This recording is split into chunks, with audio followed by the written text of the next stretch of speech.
Hi everyone, welcome back to our channel J Kamdam. I hope all are doing good. Today మనం రాగి సేమియాతో చాలా healthy breakfast ఎలా చేసుకోవాలనేసి చూద్దాము. ఇక్కడ ఫస్ట్ నేనైతే ఆల్ వెజ్జెస్ తీసుకొని స్టీమ్ చేసుకున్నాను. Like sweet corn, capsicum, carrot and beans ఇవి తీసుకున్నాను. వీటిని తీసుకొని స్టీమ్ చేసుకున్నాను ఫస్ట్. అండ్ దెన్ రాగి సేమియా అనేది తీసుకొని ముందుగా వాటర్లో తడిపేసి పెట్టుకొని దెన్ ఇలాగా స్టీమర్ తీసుకొని అందులో స్టీమ్ చేసుకోవాలి.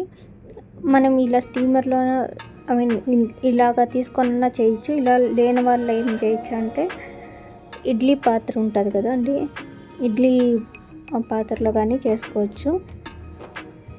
సో ఇట్లా తడిపిన తర్వాత మనం ఇడ్లీ ఎలా చేస్తామో అట్లా స్టీమ్ చేసుకోవాలా. ఇది వన్స్ స్టీమ్ అయ్యి అంత పర్ఫెక్ట్గా ఉంది అన్నప్పుడు దెన్ మనం పోపు వేసుకోవాలి.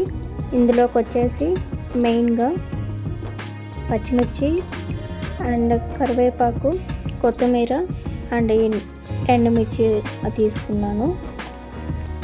అండ్ దెన్ ఒక బాండి పెట్టుకొని అది వేడైన తర్వాత కొద్దిగా ఆయిల్ వేసుకోవాలి.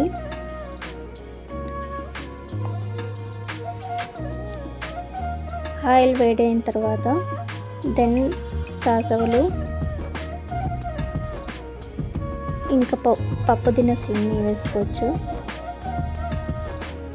ఇది కొద్దిగా ఫ్రై చేసుకున్న తర్వాత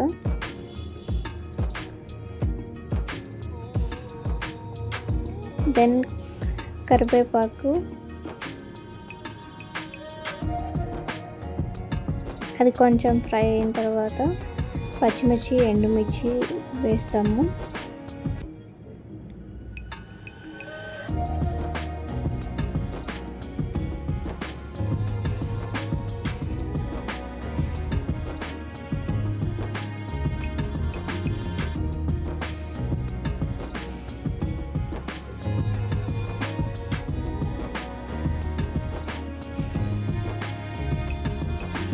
ఇది కొంచెం బాగా స్టీమ్ అయిన తర్వాత దెన్ వెజ్జెస్ అన్నీ వేసేసి కొంచెం లైట్గా ఫ్రై చేసుకోవాలి.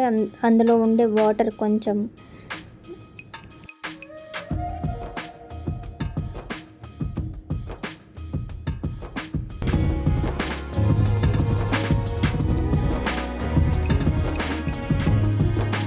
ఇక్కడ మనం టేస్ట్కి సరిపడే సాల్ట్ అయితే వేసుకోవాలి.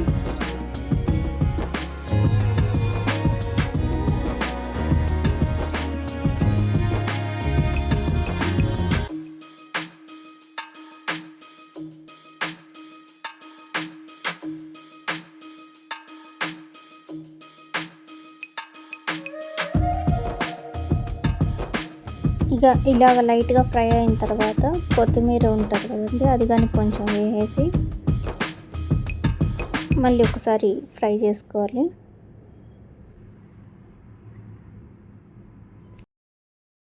ఇలాగ ఫ్రై చేసుకున్న తర్వాత దెన్ మనం ఏదైతే స్టీమ్ చేసుకుంటామో సేమియా, రాగి సేమియా, అది వచ్చి దీంట్లోకి ట్రాన్స్ఫర్ చేసేసి మంచిగా కలుపుకొనేసి అండ్ దెన్ సర్వ్ చేసుకోవచ్చు. ఇందులోకి మెయిన్ బెస్ట్ కాంబినేషన్ చట్నీ ఇలాంటివి ఏదైతే ఉంది అంటే అది శనగగింజల చట్నీ, లైక్ పీనట్ చట్నీ. ఇది నాకు ఈ కాంబినేషన్ నాకు చాలా ఇష్టము. అండ్ ఇది చాలా హెల్తీ బ్రేక్ఫాస్ట్. కానీ డెఫినెట్లీ మీరు కానీ ట్రై చేసి ఎలాగుందని కమెంట్ డౌన్ చేయండి. ఐ హోప్ ఈ వీడియో మీకు నచ్చింది అనుకుంటున్నాను. ఈ వీడియో మీకు నచ్చినట్లయితే please don't forget to like, share, comment and subscribe to our channel J company. ఇంకో వీడియోతో మళ్ళీ కలుద్దాం. Until then take care, bye.